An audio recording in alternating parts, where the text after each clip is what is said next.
Genesis 8, the flood subsides, okay? The flood stayed on the earth 150 days, Ezekiel. Now it's going to subside in Genesis 8. Why? It doesn't say why, it just says it subsides, okay? Let's read. But God remembered Noah and all the beasts and all the cattle that were with him in the ark. And God made a wind blow over the earth, and the waters... Don't leave me hanging, son. And the waters... The last word of the verse 1. Okay, the waters. What did the waters do, son? Subsided. Verse 2, follow on. The fountains of the deep and the windows of the heaven were closed. The rain from the heavens was... The rain from the heavens was the last word of the verse, son. You gotta follow on. Baby. I said the rain trended. Restrained. Okay, it was restrained. That means it was kept up. Don't say it 2 times. I'm trying to say it. Okay, go ahead and say it. How do you say that word properly? Restrained. Restrained. Yep, good job. 3, and the waters receded from the earth continually. At the end of 150 days, the waters had abated. Okay, that means they moved away. Abated. They were abated. Verse 4. It doesn't say why. It just said they moved away. Okay, verse 4. Follow on. And in the 7th month, on the 17th day of the month, the ark came to rest upon the mountain of Ararat. Verse 5. Yes, it doesn't say why. It just says that's where the ark was. What? Ararat. Mount Ararat. That's where the ark went to rest. Okay? Verse 5. And the waters continued to abate until the 10th month. In the 10th month, on the first day of the month, the tops of the mountains were seen. Verse 6. You start reading verse 6. Yeah, we're copying, buddies. Yep. Let's go quick. Let's start reading verse 6, baby, because it's breakfast time. Come on. Okay, so I read. Yes, start reading. Go. Come on. At the end of 40 days, Noah opened the window of the ark which he made.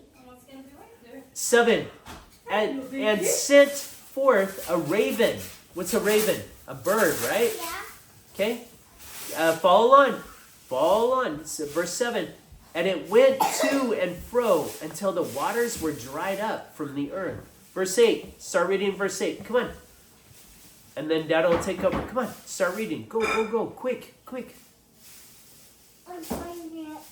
Then he sent forth a dove from him to see if the waters had subsided from the face of the ground. Verse 9. But the dove found no place to set her foot. And she returned to him to the ark. For the waters were still on the face of the whole earth. So he put forth his hand and took her and brought her into the ark with him. Verse 10. He waited another 7 days. And again, he sent forth the dove out of the ark. Who is this? Who's doing this? God? No, it's Noah, baby. It's Noah.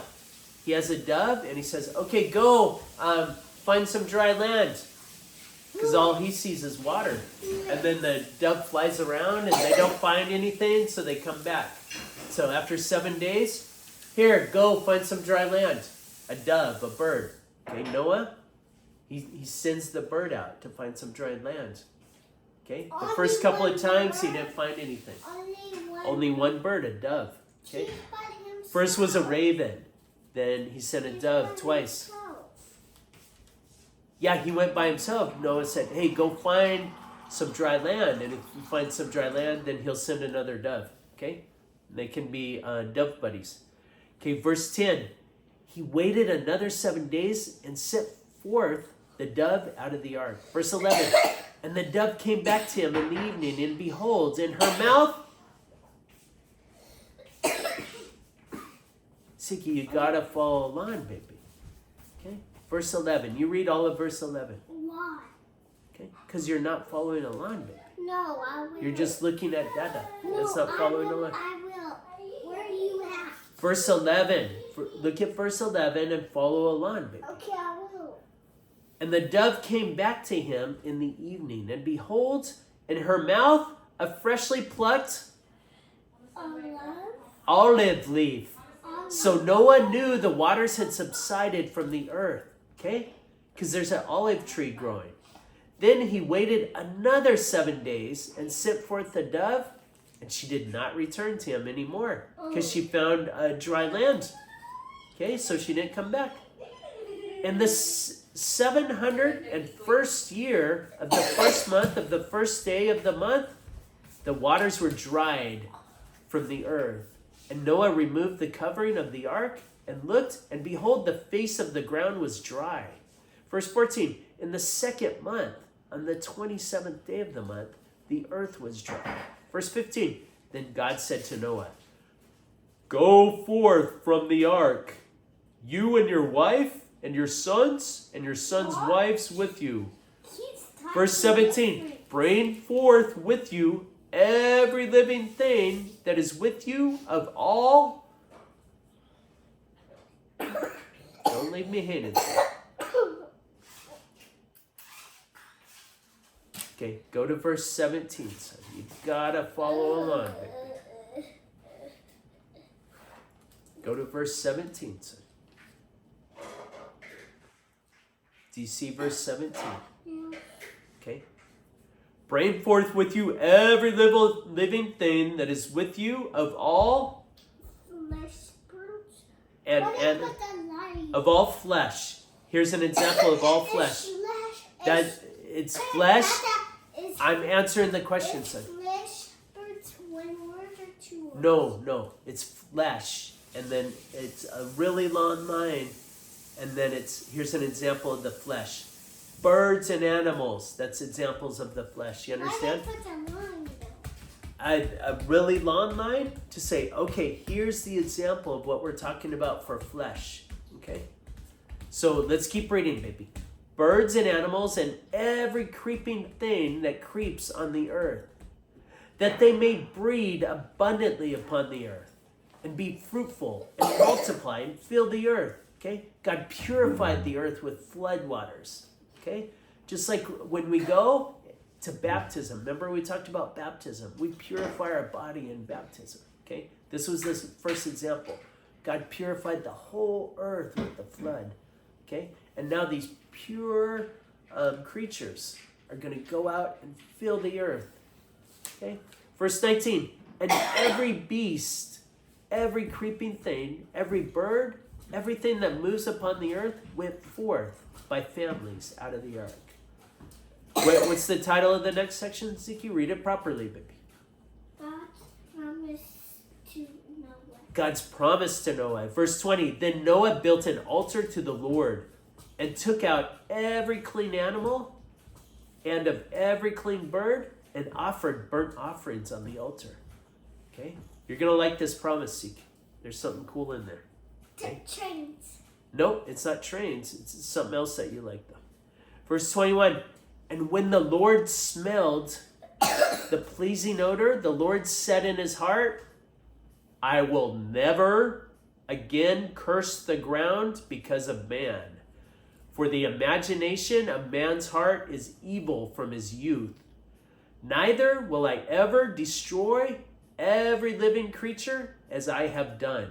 What's that? Okay, God made a promise. He said, no, I'm never going to, he felt bad. He said, I'm never going to destroy every living creature again. That was a good promise. Okay, no, listen. Follow on. We're getting to the part you'll like.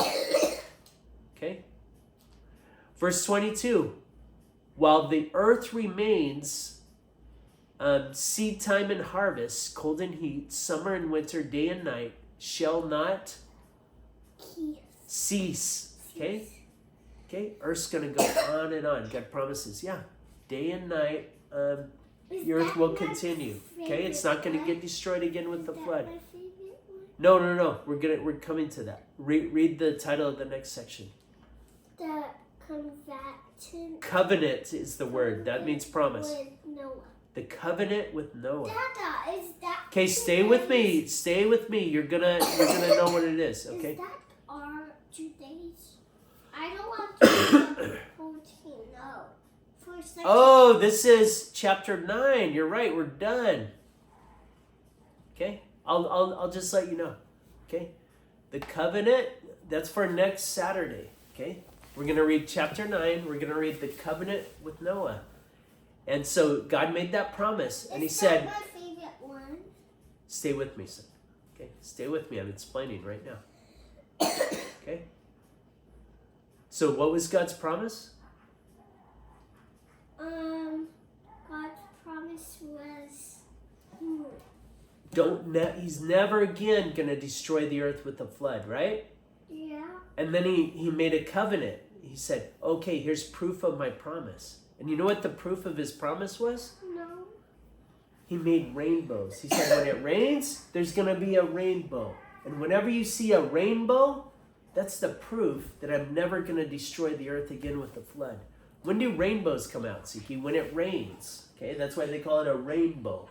Okay, so when you see a rainbow, Red, orange, yellow, green, blue, purple. red, orange, yellow, green, blue, purple. When you see a rainbow, Siki, that's proof of God's promise. He's never again going to destroy the earth with the flood. He purified the earth once with the flood. He purified the whole earth. He said never again. That's a one and done thing. Okay, you understand? Yeah. Okay. You have any questions about Genesis 8? No. Okay, that's it. That's the end of this section.